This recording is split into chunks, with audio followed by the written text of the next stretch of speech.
Well, hello and welcome to season 2 of the Wine and Wisdom Show. We are in 2021 and this is our first episode for the year. I am so pleased that you are here with us right now. And wow, what a show I have for you. If you are returning, thank you for being here again. But if you're here for the very first time, I just wanted to give you a bit of an idea about this show. It might seem that it's all just about wine and wisdom, but in fact, it's actually about connection. And I think if there's one thing that we have learned from these last 12 months is that as humans, we want to connect with other fabulous humans who bring a smile to our face, some warmth to our heart, and some wisdom to our brain. And we're certainly going to get that tonight. But before I introduce you to our wonderful guests, I would just like to acknowledge the traditional custodian spread across the many traditional lands that we're all located on today. I'm personally coming to you from the lands of the Birrabirragal people, and that's in this kind of Balmain Birch Grove area. I pay my respects to all these traditional owners who, under custodial law, are charged with nurturing and protecting this wonderful country that we all get to work, live and play in. I'd also like to extend my respects to the elders, past, present and emerging. Now, over my life, I have been very lucky because I've been surrounded by courageous and resilient people who are doing unique things in the world to make a real difference in the world. And tonight, I don't just have one of those people. I have actually two of those people, and I'm going to bring them up for you right now. Let's have, hello, Jim and Christina, Mr. and Mrs. Romance. Hi. Cheers. Cheers. How are you both? Very well, thank you. How are you? Very well, thank you. Mr. and Mrs. Romance, Jim and Christina Butcher, and we all have a love for buttery Chardonnays. And in fact, it has brought us together on a number of occasions, hasn't it? Definitely. It was definitely how we bonded in the beginning, and we found many, many connections since then. We certainly have. And we'd love to know, if you are sitting at home right now, what is in your glass? Is it a red, a white, a bubbles, a beer, a G&T, a whiskey, a rum? What have you got? We'd love to see what that is. If you could pop it in the comments and let us know, that would be fabulous. But tonight, our topic is our Australian travel industry going to bounce back from this pandemic? Do we have enough resilience in this country, travel-wise, that we are going to be able to re-emerge and reboot what we are all hoping will happen? And there is no one better to tell us this than Christina and Jim, who are travel and lifestyle bloggers. They have a monstrous following around the world. In normal lifetime worlds, they are being paid to travel around the world and bring us the best insights on destinations and places to stay and what to eat, what to drink there, what to see. Ashley, you're having a white in South Australia. Oh, good to see you, Ashley. Thank you for being here. But you know what? Better than me saying what you guys do, I think it's best for you to tell us all the positiveness that you are sprinkling around the world. Could you tell all our listeners, please? Go for it, Jim. Well, as far as travel in Australia goes, I think it's looking positive. It is looking positive. I mean, it's been a hard time for the world of travel anyway. But I think for us personally, I mean, the way that we travel, and the way that we live our lives generally as well, is that we look for the romance in all the small places, all the small ways. It doesn't have to be these big gestures. Doesn't have to be, these sort of gaudy, silly sort of unnecessary sort of things. It's the small things. And I think when you think of romance, it can get a little bit cheesy, and that doesn't really need to be the way either. It's definitely not the way that we travel. Though we do like cheese. Yeah.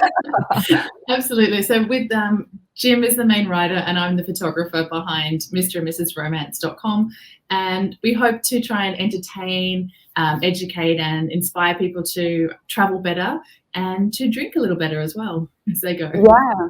Well, I'm happy to be a part of both of those things. I know that one of the things that you really do is help people find attainable luxury, because, you know, no matter what budget we're all on, because, you know, luxury is relative to what we've got, right? And so when I remember as a backpacker, when I was living off $10 a day, luxury was that there was only another 3 people in a room rather than 30 people in a room, you know that. So luxury is very relative depending on where you're at. And it's something I know you guys do really well, is just help people, you know, find those kind of off the beaten track attainable luxury destinations and places, and really dig deep into what is great about it. And that's what I mean, I love to get all across your socials and your newsletters about where we can go to get that attainable luxury, no matter what that means for you or for me or for the next person.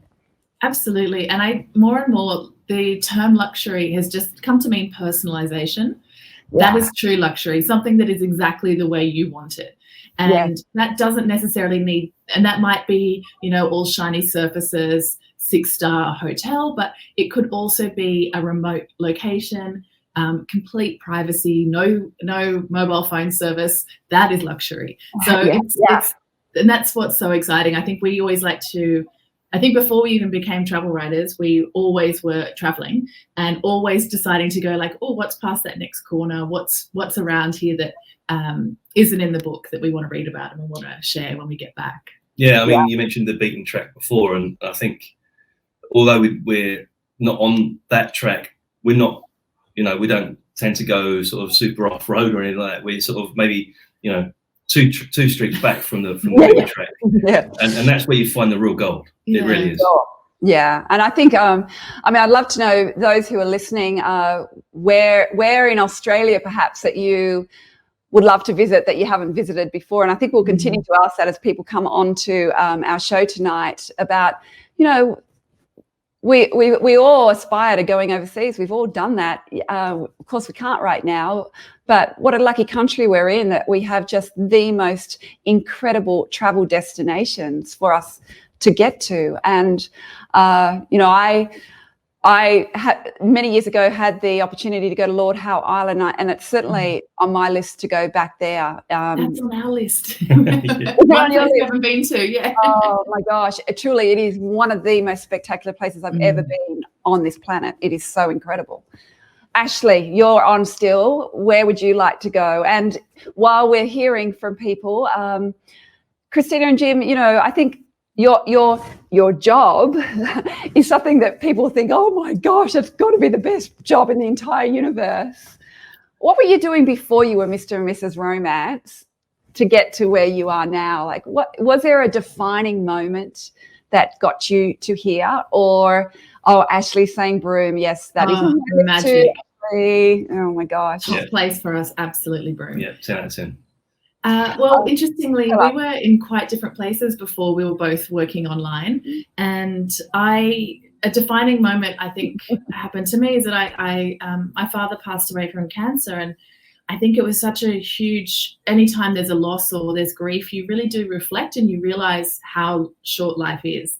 And I was working in, I had a background in design and I'd studied art history and photography. I was working in corporate property in a sort of interior design aspect. And I wasn't loving it. I was just passing the time.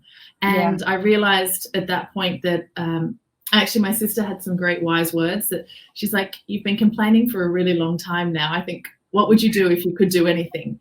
And I knew I really wanted to do more photography. So I decided to quit my job. I had some savings. I had Jim's support to try and chase my dream of photography. And at the time I started a blog when blogs were very small.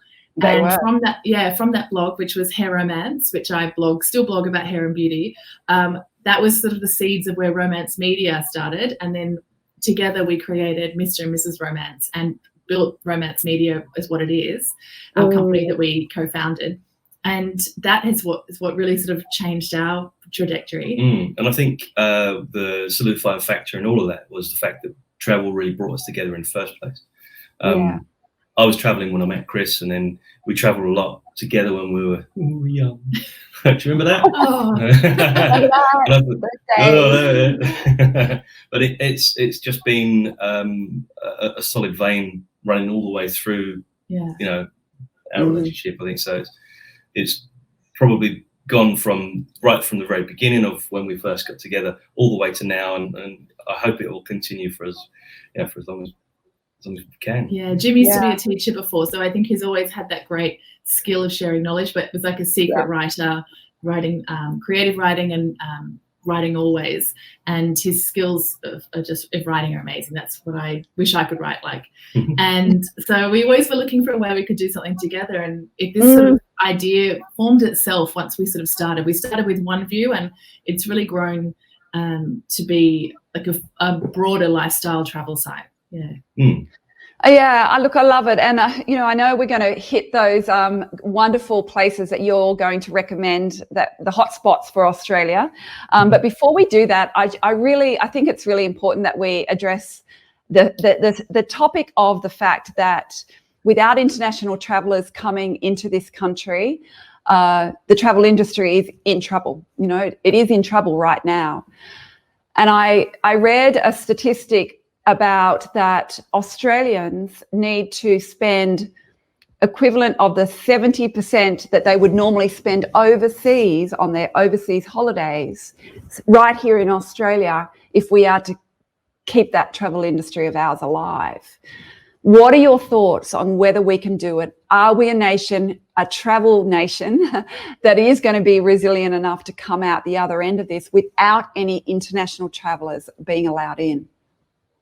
I think it's hard. I think what we'll probably see is certain industries really suffering a lot that would only normally operate with international travellers.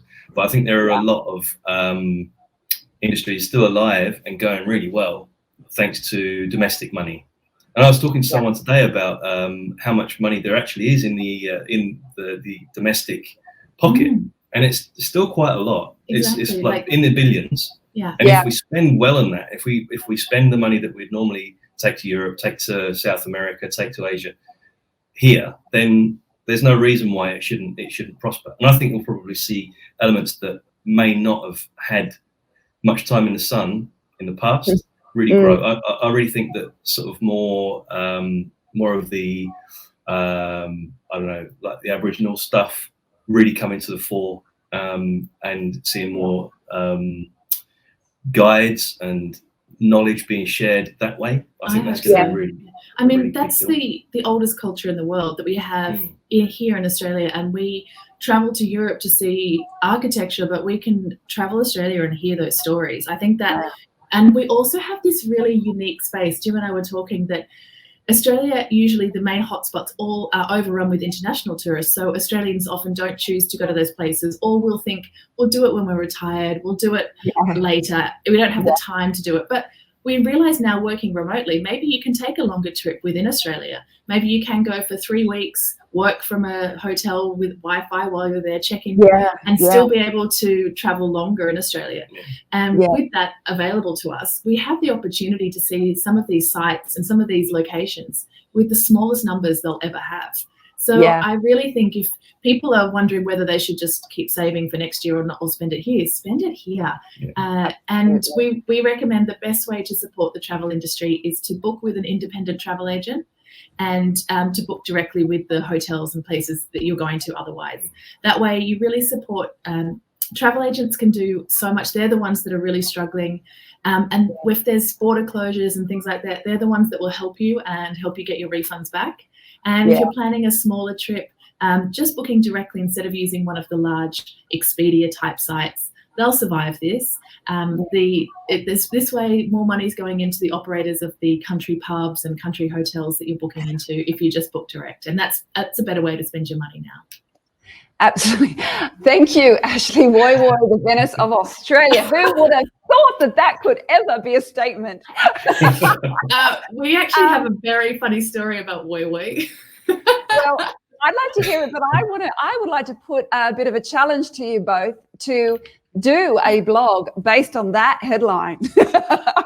I actually think we should. I'm writing that one down. Actually, I hope you don't mind we're borrowing that one. I'm using that. The Venice of Australia is coming to YouTube with Mr. and Mrs. Romance.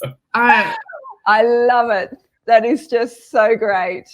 Does that mean you've got a great story about Woi Woi? Does that make it one of your favourite places in Australia to travel? Because we all do want to hear from those who have a true personal love for travel, but also, of course, the business side of it.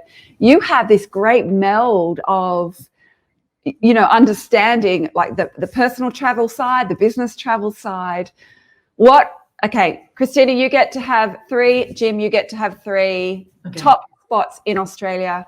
Girls first. Okay. This is a joint one for us, but I know the Kimberley, Northwest, Western Australia. It is a true highlight of a place you can visit on the planet, like out of this world amazing. Tasmania. I think Tasmania is an incredible trip because you can see the landscape change so quickly. And you can see so many different things down there. Absolutely beautiful nature and great wine and food. And my third one, I'm going to pick Port Stephens, just a couple of hours north of New South Wales, as a little personal favourite of mine. It's the place I absolutely go to relax. My family's been going there for years. We have a holiday house up there. This is not going to go down with the Novocastrians, by the way. They really get upset when you share. Yeah, we should. I know you don't want to share all the small places, but it is. There's so much. I always see dolphins when I'm there. Whale watching them when they're migrating. Koalas. The wildlife there is just abundant. It's just a relaxing, sleepy little spot that I love. It's got mountains, sand dunes, beaches. Yeah, and it's close to home for us, so it's always a little escape. Yeah. Wonderful. Okay, Jim. All right. Well, I'm going to go really broad and say country New South Wales. But I think the reason I like going to country New South Wales towns is because they're just so unique. We were talking about this earlier, and it's just, I don't know, I feel like I really understand regional towns in Australia. I've been to quite a lot of them, we both have. And every time we go to one, you can tell that it's a New South Wales town, but it's just got something different. We were in Tuscany a few years ago, and there are lots of hilltop towns. And you think, it's just going to be another walled hilltop town. Pretty, but the same as the rest of them. And you go there, and it is very similar to the last one, but there's something unique about it. And that's the same with New South Wales towns. We were in, Victoria, little country towns there, and you're like, this isn't a New South Wales town. It's really strange. And the people are just so friendly. Yeah, maybe a little bit, but so that's my number one. Before you go on to your number 2, I'd just like to tell everybody that I'm going to share. They don't know that I'm about to say this. That's not why Jim has said this, but they have actually got this great blog about the 15 best New South Wales country towns, and I'm going to share that because it's a beauty. It's so good. And thank you. If our borders close for us who are here, I know there are people all over the place, but this is what we want to know. Where can we just drive to? Because when we can drive to extraordinary places and have these incredible experiences, it fills us up, and it's so good for our mental health. And we get to connect with these small communities who are doing it tough, and that makes us feel good just by doing that, right? Absolutely, 100%. I couldn't put it better. You should write for me. All right, number 2. Number 2. I just it's probably not fair. I before I met Chris, I'd been doing the backpacker thing as well, and I just loved the East Coast, the Australian East Coast, especially like the sort of North Queensland coastline. Just phenomenal, like Cape Tribulation, Cairns, that whole area, Magnetic Island, unbelievable. If you haven't been to Maggie Island, then you're missing out. It's magical. Yeah, absolutely stunning. I have not been there, Sunday. so I'm putting that on my list. Absolutely. There you go. And my third one, I think, probably because that's where I landed first, is Western Australia, like Perth and the southern parts that are having so much trouble with the fires at the moment. You know, if you can get to it when it's safe, if you can get to Perth and to the southern southwestern parts of WA, they're going to need our support more than anything. The same as Victoria and New South Wales did in South Australia when, you know, at the start of 2020. A year ago, yeah. Exactly. So yeah, really important.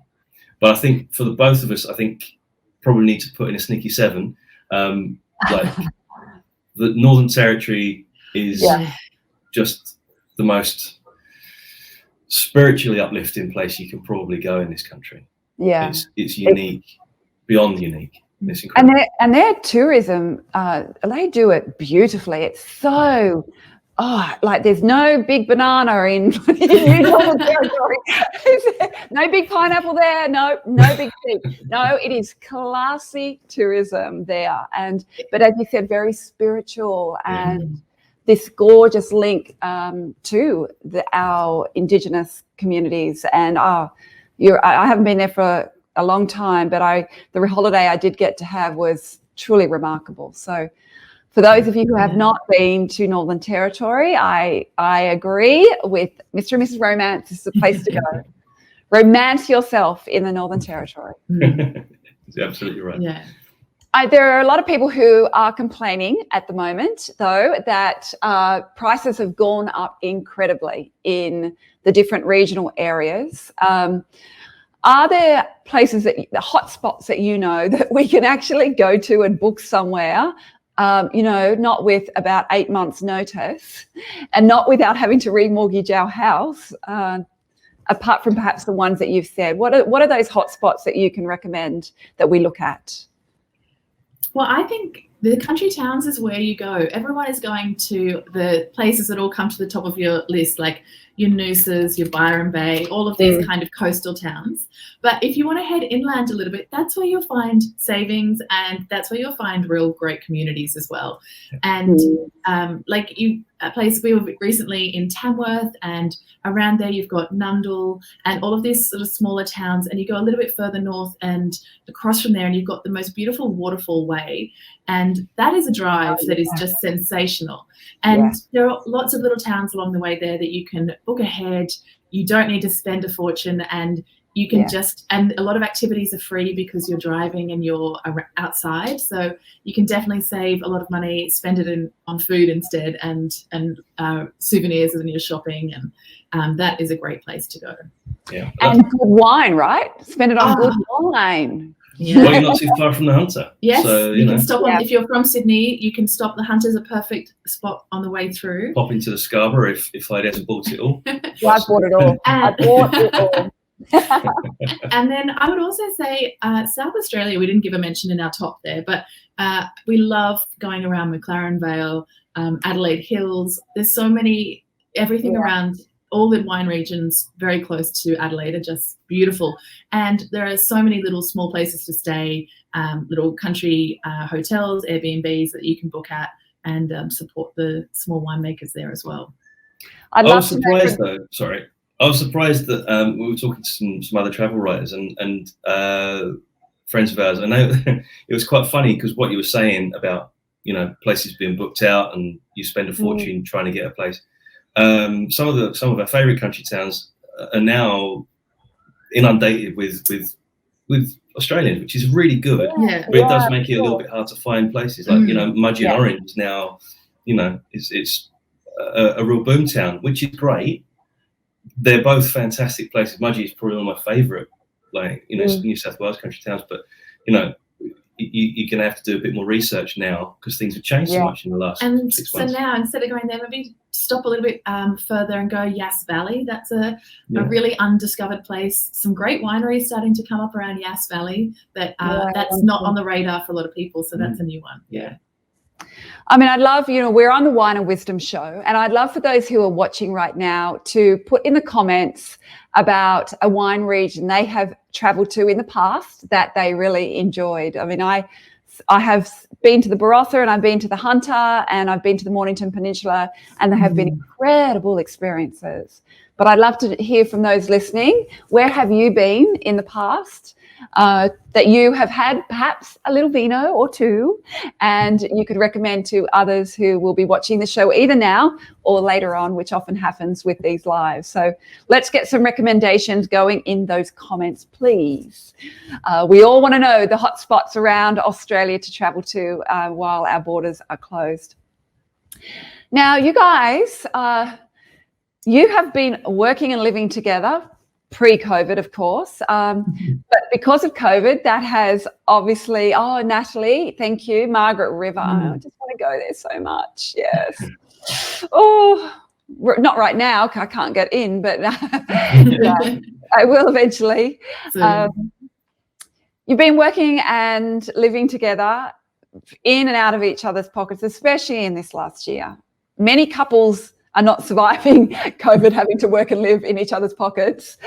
What are you guys doing that keeps you happy in marriage and smiling in this new world that you can continue to work and live together? I think, first of all, we were lucky to have married a person we like. I think that's probably a good start.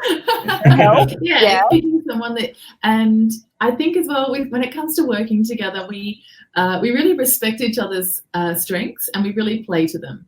So within the business itself, we have very different roles. So we're not necessarily overlapping on the same tasks, on the same things. So we work quite independently.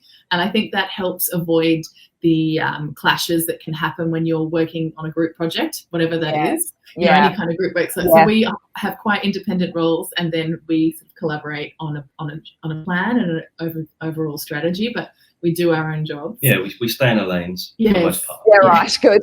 Do not overlap. That is bad news. Yeah. Well, the good thing is, I mean, we've learned from each other as well, which is probably another reason why we do still like each other. That we are, we're humble enough that we can do that.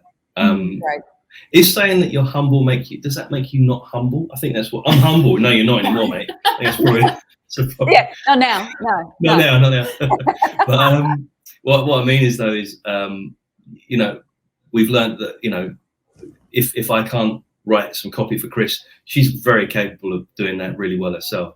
And if she's not around and I need to take a picture, I can still set up basically frame a photo and kind of get by in the short term. He's really good, but we both I guess respect what each other does, and so.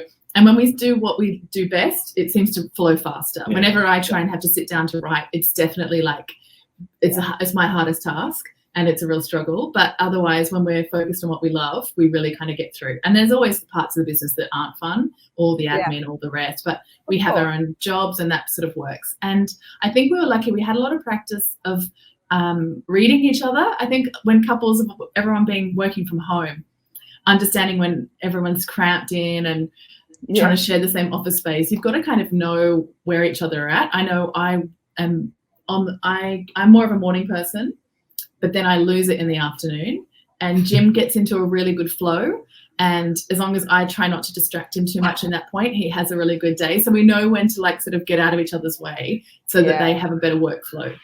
Brilliant. Yeah. Brilliant. I know when she sets the office up for a studio shoot, I do one because it's still worth it. No, it would not be. It would not be.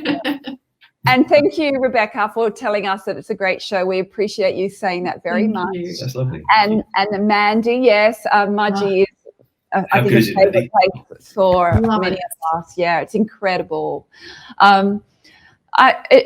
This is kind of like a truth and dare thing next, but you don't get to do dare because I just want the truth. Is that okay? We're ready. I'll have another drink. Yeah. Truth serum coming up. Drink up. I really want the truth because you guys are travel bloggers, and the last 10 months, 11 months have, it's dramatically changed your maybe not your day-to-day life, but certainly your plans, your strategies, what you look forward to. I know how much you loved getting on planes and discovering new cultures and new places and destinations and having these incredible experiences together and sharing them with the world so that we could all learn from it. I mean, this time last year I was in Cuba, but I had been onto your site and read all about your tips for Cuba, and that was so helpful. So how are you feeling, and how are you adapting to the fact that this has changed quite dramatically for you? Honest. Well, not going to lie, it's been hard. It was a total stop from everything we had planned, everything we were looking at. A lot of our income changed dramatically. But I guess what inspires us is seeing how everyone else has managed to pivot and change and adapt, and we have as well. So we're very lucky that as much as we write about travel, we also have a big lifestyle focus, and Jim's been incredible at creating a whole lot of more content about staying at home and how we're managing what we're doing and recipes, everything. Like the stuff he's created was amazing. Cocktails. Yes, cocktail happy hour at home. If you're interested in sweet food, the Rocky Road recipe is wonderful. It's our neighbours. We stole it, but it's okay. And also Jim has just recently posted a Café de Paris butter for when you have a steak. Oh my God, it's very good. All right, we will point everybody to those recipes. But it's been such a pivot, and I think one of the things that we all did was just try and create something useful. Like we always thought we were useful, but now people aren't traveling. How can we be more useful again? Yeah. And so for us, that was about working on lifestyle stories. Over on Hair Romance, I created a video course of how to braid. So and was creating a lot more content about when you can't see your hairdresser and what you're going to be able to do when you're at home. And I think we're all just trying to focus on the questions that we were all struggling with as well. Yeah. I love that. How can we be useful? Because there's so much noise, right? You know, you don't want to just add to the noise for the sake of it. How can I be useful? I mean, I love that. It's beautiful. Thank you. Which leads me on to this second last question, actually. And that is, you know, what are you doing personally to ensure that your resilience bucket is strong and sturdy so that you can continue to deal with all the challenges and the changes that are happening all the time, daily? We're having these changes. So what are the habits that you both have put in place to ensure that you can stay strong and sturdy and be useful and continue to sprinkle all the beautiful positivity and wonderfulness that you do for everybody who follows you? Yeah, I mean, it's hard, isn't it? I mean, I think work-wise for us, because we were able to sort of move things out in a different direction slightly, or make things a little bit easier on each other, and maintain a presence without it being too taxing. That wasn't too difficult, but I think personal life it's much more difficult. I think technology has been a really big help. If this had happened 20, 30 years ago, I don't know what, I think we would have been in a worse place. But for me, I've got family obviously in the UK. I've also got a brother in Brisbane, but we haven't been able to see him even. And just being able to connect with groups, video group chats and things like that, it's a real game changer. I hate that word, but it has been. That has kept our bucket nice and full. Absolutely. Family and friends are really important to us, and we always relied on having friends around the world, and we would visit, and that was always something that we really relished. But having like virtual happy hours, sending WhatsApp group chats, video calls, these are all things that we know that we need to keep up, and have been like the real moments of joy in sometimes really monotonous days. Reaching out, having those conversations has made sure that we haven't lost contact with everybody. Especially, I really feel for people who are home or live alone through this, because it has been very isolating. But those video chats do really, really help. And also, I hate picking up the phone. Like, I'm not a person to phone anybody, but I am choosing to have voice calls now. Those ones really make a difference. Just hearing someone's voice instead of a text message, that sort of thing really, really helps. We've also put in place a system a couple of years ago, which we've sort of maintained, a gratitude jar. Actually, I have it just here. I'm going to show you. So we have a mason jar. It's got a pen. We've worked out as well, a pencil doesn't fade because it's by the window. Sometimes the pen would fade by the end of the year. I'll let Jim explain it. So just all the nice things that would happen. So it doesn't have to be a big momentous thing. It can just be maybe have a nice call with your best mate or something like that. Yeah. You just write it on a little sticky note. Yeah, and pop it in your jar. And what you do is at the end of the year, you read through those notes and you get a bit of a buzz from it. And that's I love that. See that filling up over the year, and it makes a lot of. It definitely is. It's generally one of those like stupid Pinterest ideas that you think, who does that? And then we did it. It was so good. We actually did.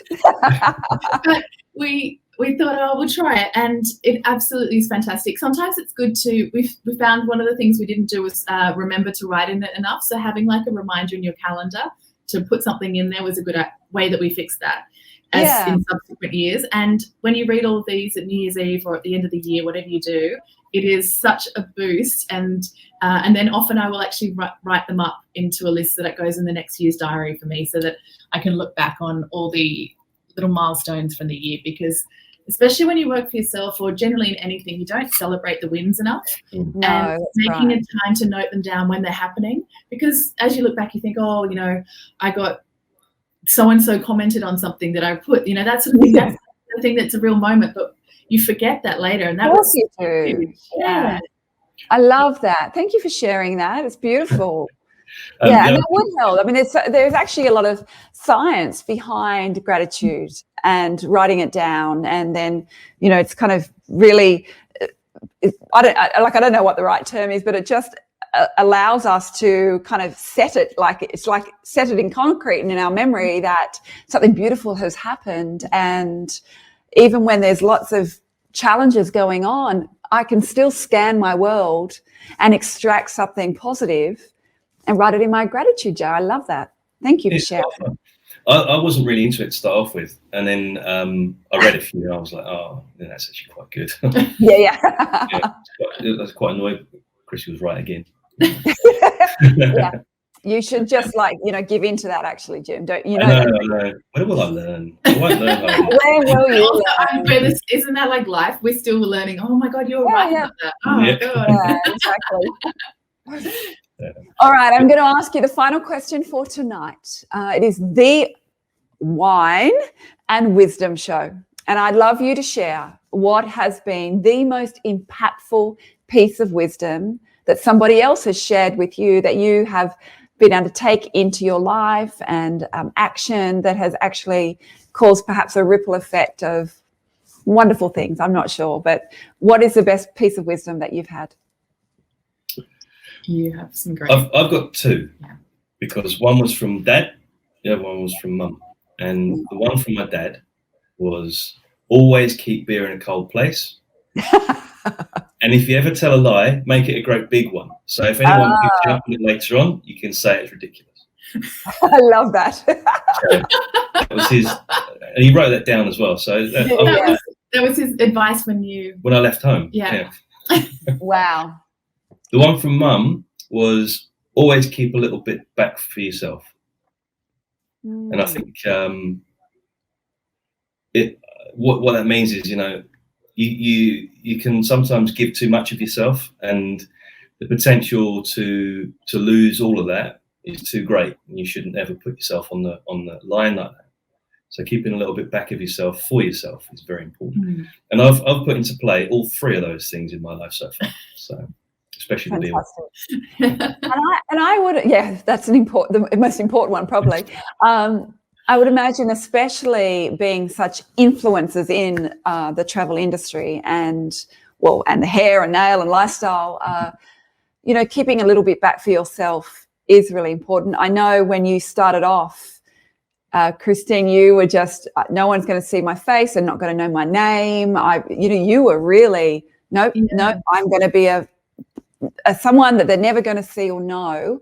That has changed. I know that. And it kind of has to change for the kind of world that you're working and living in. But what do you do that? Do you keep a little bit back? Well, it's funny. I think that advice from Jim's mum is so amazing, because it wasn't an internet world that she used that advice for. It was almost more like the same advice of put your mask on before helping others. Like it's that same thing, and that you need to look after yourself. And there's a lot of mental health stress with being online. And I think that thing of keeping a little bit back for yourself is your protection when online. And it's incredible advice. Like she means it more from in a family sense and in a friendship sense and in just making sure that you are looking after yourself, because I'd say both Jim and his mum are very similar. They're incredibly generous, giving, open people. And when you are that kind of person, it can be very easy for you just to keep giving until you're an empty cup. And her advice to kind of make sure that you still keep something for yourself is vital. But I love it as online advice where you don't need to share everything. You can share from a place later. You don't need to share it in the moment if you're not feeling ready to. You can create your own space that way. Yeah. No, I love that. I think it's very wise for right now, even though she was saying it to you at a time when she did not have this kind of time in mind at all, of course. Yeah. And thinking similarly to that online, the advice I got from an old boss actually was don't take criticism from people you wouldn't take advice from. Ooh. Which I think in the times where people can happily leave a comment with and go off on their day, that can really, really leave a mark when you're feeling down. Like those offhand comments can really hit you hard. But would you go to that person for advice? No, they're or on a troll level. Sure. It's definitely a message to not listen to those idiots. Yeah. So I think that, and the same way it can be with when people can doubt sometimes when you're building a business or following a passion or a dream, because we're often taught that it's unrealistic to be able to do something creative or to be able to make something that you love your job, and people can be a bit dismissive. So I think if you wouldn't necessarily take their advice on how to create that, then you don't need to listen to the criticism at that time. You can put it to the side and kind of keep moving forward. No, that's very wise words. Thank you very much. And we're going to finish up now, and I've just thought of a question that I really want to ask that I'm going to ask to everyone listening and to Jim and Christina and to myself even. We've had actually a lot. I often ask this when I've had people around in the last few months. If the borders were opened and you could only travel to one more place in the world, only one more. It can be somewhere you've already been, or it's somewhere that you may still really want to go to. Where is that? I'd love to hear from you who are watching. Where is that place in the world? Is it somewhere you've been before or somewhere you still want to experience? Well, I can see the clocks, the ticking going in your minds there. The little, where would it be? I can't just have one. Picking one. Can I say continent? One only. While you're thinking, I'm going to start it off. Hard. Yes, where would you go? Start it off. Oh, like I so desperately need to say two, but I'm going to just pick one because that's what we're allowed. I would go back to the Greek islands. I would have the sun on my skin. I'd have a cocktail in my hand. My feet would be in the water. There would be beautiful fresh octopus on my plate and Greek salad. Yeah, and yeah, that would be my experience. Ashley, Newport, RI. Rhode Island. Yeah. Oh, Rhode Island. Thank you for that. Ooh. Ashley, is that somewhere you've been or somewhere you want to go? It's Jules, isn't it? Yeah. Oh, God. I'm still. It's a tough question, right? Yeah. Heidi, this is like the question that's broken us. I know. I'm sorry. I'm also terrible. I really, even if you gave me a month's warning on this, I tell you what, I could not pick because I am impossible at picking favorites. I don't have a favorite color. I don't have a favorite food. Like my favorite food is Japanese or Italian. Like I can't even do that. Like they're not even a dish. Christina, you are stalling with the question, like going on about food when we're talking about a destination. Mandy, Peru and the Inca Trail. I can highly recommend that. And when you get to do it, please speak to me because I have, oh my gosh, I had the most amazing experience. Come on, guys. You've got one. Ashley, you've been there in the winter. Thank you for telling us. Does that mean you're wanting to go in the summer? Yeah, that's my question. Natalie wants to go to Peru too. Have you been to Peru? Have you got writing on that? So no. I'm to come to. You need to come and let us know about South America. Yeah. Okay, the first thing that popped into my head, honestly, was Japan. I have been before, and I just adore it. I could happily go back twice a year, every year. Wow, I've never been. I absolutely love Japan. There's so much to love about it. Yeah. But also, then do you know what the other idea was? If I said, because we've been talking about supporting Australia, and the other thing that popped into my head was Esperance. I haven't been down to Southwest Western Australia. Jim's been, but I've never been down there. If you recall, I only gave you one. I know, but I gave it Australia and an international. I told you I can't choose. Cheating. There you go. I think I really want to go back to Puglia in southeast Italy.